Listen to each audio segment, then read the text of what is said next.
আজ বৃন্দাবন লীলা গোরার মনেতে পড়িল, গোরার মনেতে পড়িল। যমুনার ভাবে সুরধ্বনি রে করিল, সুরধ্বনি রে সুরধ্বনি রে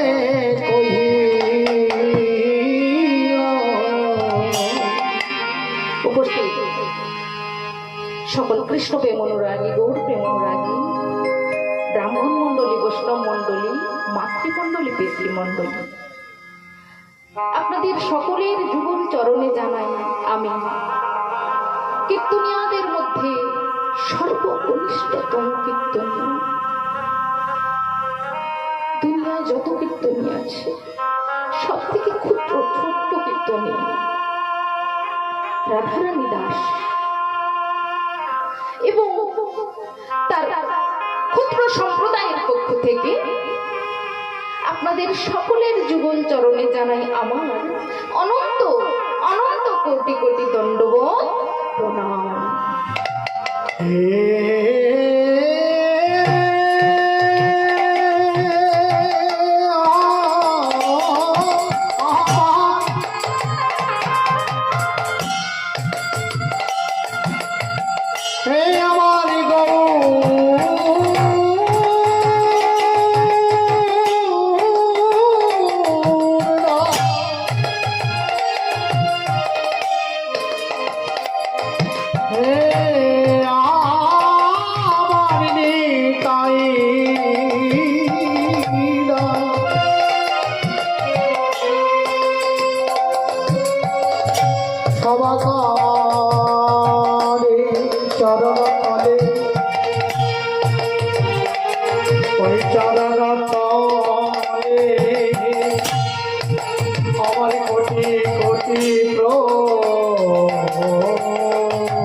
তারপরে প্রণাম জানাই বাবা। আজকে জিনাদের উদ্যোগে বা জিনাদের ইচ্ছায় এই ভুবন মঙ্গল মহাযজ্ঞের অনুষ্ঠান হচ্ছে। সেই গৃহের স্বামী এবং তার প্রত্যেকটি সদস্য এবং সদস্যার চরণে জানাই আমার সহস্র কোটি ভক্তি পূর্ণ দণ্ডবত।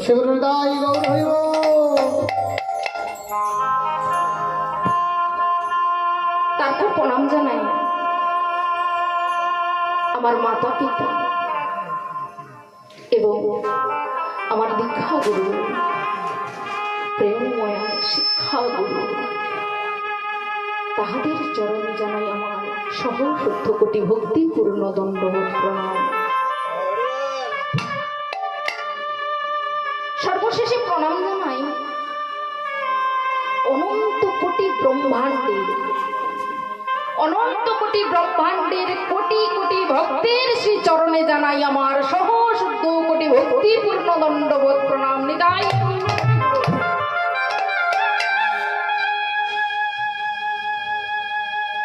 আজ শ্রীধাম নবদ্বীপে লীলার কথা আমি গৌরচন্দ্রিকাতে বলবো না। যদি আপনারা বুঝতে পারেন আমাকে গৌরচন্দ্রিকার শেষে একটু জানান, যদি না পারেন আমি বলব। শ্রীধাম নবদ্বীপে শ্রীমন গৌর সুন্দর আমার আজকে কৃষ্ণ ভাবে বিভাবিত হয়েছে। কৃষ্ণ ভাবে বিভাবিত হয়েছে কেন? আমরা তো সবাই জানি গৌর হরি দুটি বাহু তুলে দাঁড়িয়ে থাকে। তাহলে সেই গৌর হরি আজ কৃষ্ণ ভাবে বিভাবিত হয়েছে কেন? বলে বাবু, গৌর হরির ভাব তো সবাই বুঝতে পারে না। কেন হয়েছে কৃষ্ণ ভাবে বিভাব? শ্লোক বলছে, রাধা কৃষ্ণ প্রণয় বিকৃতি আহ্লাদিনী শক্তি।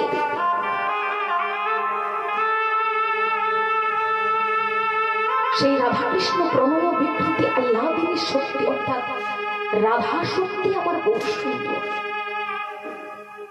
ভগবান দেখলেন যে ভক্তরা কেন আমাকে এত বেশি ভালোবাসে, রাধারানী আমাকে ভালোবেসে কি সুখ পায়, ভক্তরা আমাকে ভালোবেসে কি সুখ পায় যে আমার ভক্তির চরণ ধুলাই গড়াগড়ি দেয়, যেখানে নাম সংকীর্তন করে ধুলো মাটিতে বসে দেয়। কেন? ভগবান ভাবছে তা ভক্ত কেন আমাকে এত ভালোবাসছে, কেন আমার কীর্তনকে ভালোবাসছে, তা যদি জানতে হয় তাহলে তো আমাকে স্বর্গে বসে থাকলে চলবে না। আমি যদি বসে থাকি রাজ সিংহাসনে, আমি কি করে জানবো যে ভক্তরা কেন আমাকে এত ভালোবাসে, কেন ভক্তরা এমন ভালোবেসে ধুলাই গড়াগড়ি যায়। তা যদি জানতে হয় আমাকে তো ওই মর্তধামে যেতে হবে। মর্তধামে গিয়ে ভক্ত হয়ে আমি যাব, ভক্ত সেজে আমি নবদ্বীপের মাটিতে যাব, আর ওই নবদ্বীপের মাটিতে ভক্ত সেজে যদি ভক্তের ধুলায় গড়াগড়ি দিতে পারি, তবেই আমি বুঝতে পারবো যে ভক্তরা কেন আমাকে ভালোবাসে। মা কিন্তু প্রথম থেকে ঘুমোচ্ছে।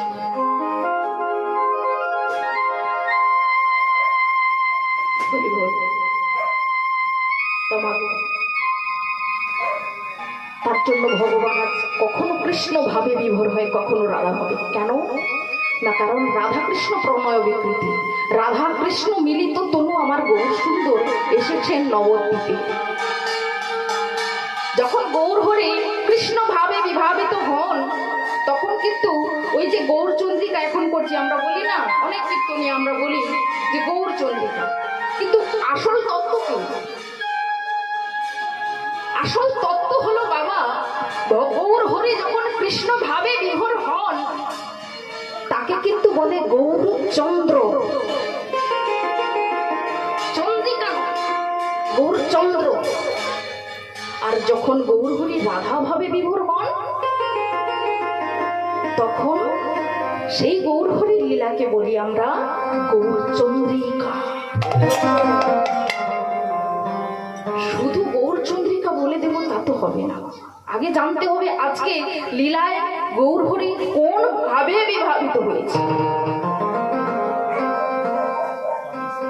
আজ কৃষ্ণ ভাবে বিভাবিত হয়েছে। কৃষ্ণ ভাবে বিভাবিত হয়ে শ্রীধাম নবদ্বীপে বসে ওই সুরধনী গঙ্গাকে দেখে, নবদ্বীপে কারা কারা গিয়েছো? কি গো, বাহ, তাহলে তো আমার ভালো হয়। নবদ্বীপে গিয়েছো? বাহ। শ্রীধাম নবদ্বীপে বসে শ্রীমন গৌর সুন্দর আমার ওই সুরধনী গঙ্গাকে দেখে কি বলছে জানো মা? বলে যমুনা ও যমুনা, এই কি তুমি সেই যমুনা প্রবাহে, যমুনা এই যমুনা প্রবাহিনী, যমুনা এই কি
রাতে যেন শান্ত করি যমুনায় কি তুমি সেই যমুনার প্রবাহিনী ও যমুনা এই তুমি সেই যমুনা প্রবাহিনী যমুনা ও যমুনা হ্যাঁ গো মায়েরা আচ্ছা আপনারা তো অনেকেই নবদ্বীপে গিয়েছে আচ্ছা বলুন তো নবদ্বীপে কি যমুনা আছে নেই নবদ্বীপে তো সুরধনী গঙ্গা আজ আমার গৌর সুন্দর ওই গঙ্গাকে দেখে বলছে যমুনা এই কি তুমি সেই যমুনা প্রবাহিনী আবার কি বলছে জানো? ও যমুনা, যমুনা, তুমি তো আমার সেই যমুনা তবে বলো না যমুনা এক পার্টে বলো না যমুনা তো বলো কোথায় চারু চন্দ্রাবলী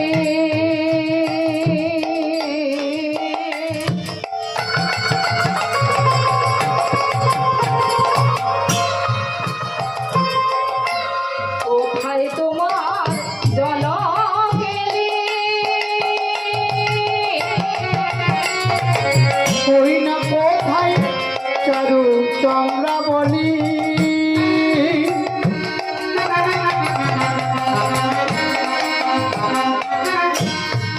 কোথায় আছে জানো